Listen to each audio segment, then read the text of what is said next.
Kenapa? Karena Indonesia, budaya kita, gosip sangat mudah menyebar, ya? Viral sangat mudah menyebar, sehingga cek lingkungan.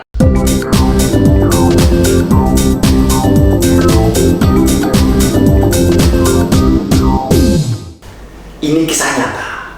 Ini cerita asli dari langsung pelakunya, dari langsung yang merasakan. Ada salah satu kenalan saya yang akhirnya membeli perumahan di tempat saya.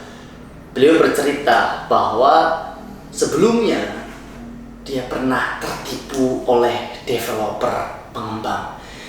Jadi ceritanya dia membeli perumahan cash, secara cash keras, akad dinotaris melalui PPJP, akta notaril, dibayar kemudian awalnya belinya tanah kosong gitu ya, belum ada rumahnya, kemudian ditunggu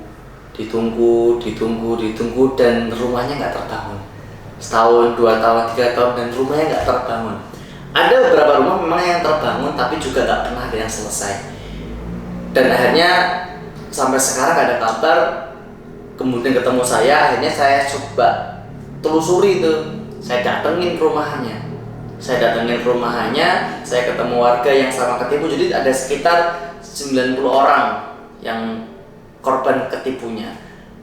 Dan di situ apa yang didapat? Ternyata memang perumahan ini terindikasi adalah penipuan secara terencana. Nah, inilah yang bahaya, teman-teman. Karena itu saya menyampaikan pada hari ini bahwa ada 3 hal yang perlu kita lakukan agar terhindar dari penipuan properti. Yang pertama adalah cek pengembangnya, cek developernya.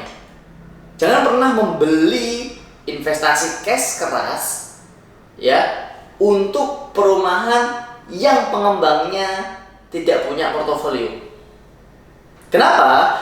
Karena banyak sekali pelatihan-pelatihan bisnis properti yang mengajarkan bagaimana kita mempunyai proyek perumahan dengan modal dari konsumen yang beli. Sehingga artinya developernya tidak bermodal juga gitu. Yang mana karena dia juga baru mulai, dia tidak berpengalaman sehingga apa?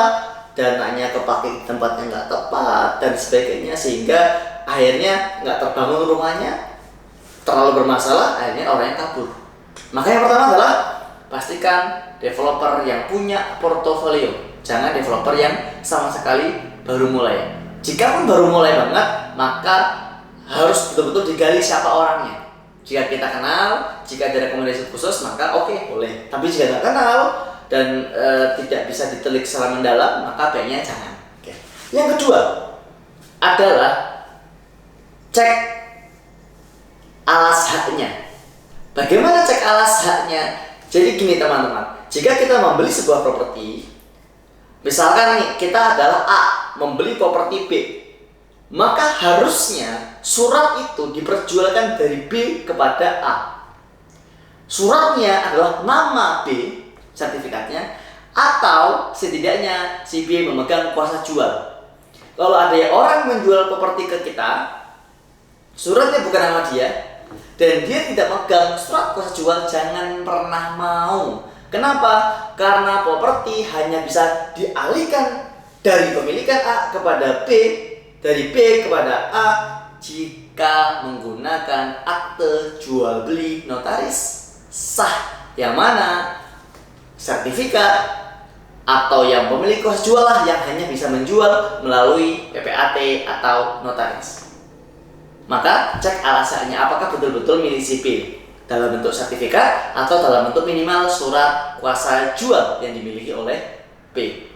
Dan pastikan juga notarisnya. Dan yang paling penting teman-teman, kalau membeli properti harus mendapatkan salinan akte transaksi. Jika menggunakan akte jual beli, maka salinan akte jual beli. Jika menggunakan PPJP, maka salinan PPJP, perjanjian peringatan jual beli. Teman saya tadi ceritanya, dia akad dinotaris, dia tanda tangan, tapi ternyata PPJP yang tidak dinomorin, salinannya dia tidak dapat, maka sebenarnya dia menandatangani surat yang bodong karena tidak di nomor ini.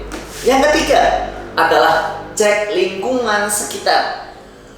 Kenapa? Karena Indonesia, budaya kita, gosip sangat mudah menyebar, ya. Viral sangat mudah menyebar, sehingga cek lingkungan, tanya RT, RW, ibu-ibu yang nongkrong, abang-abang Gojek yang nongkrong, ada masalah nggak nih tanahnya, ada masalah nggak nih developernya, gitu. Dengan kita bertanya ke mereka, biasanya lingkungan akan jujur dan mereka akan menceritakan apa adanya tentang kondisi proyek tersebut. Itulah 3 cek yang perlu kita lakukan agar terhindar dari penipuan developer. Pastikan aman karena investasi uang kita untuk keluarga kita tercinta. Harmony Life start here.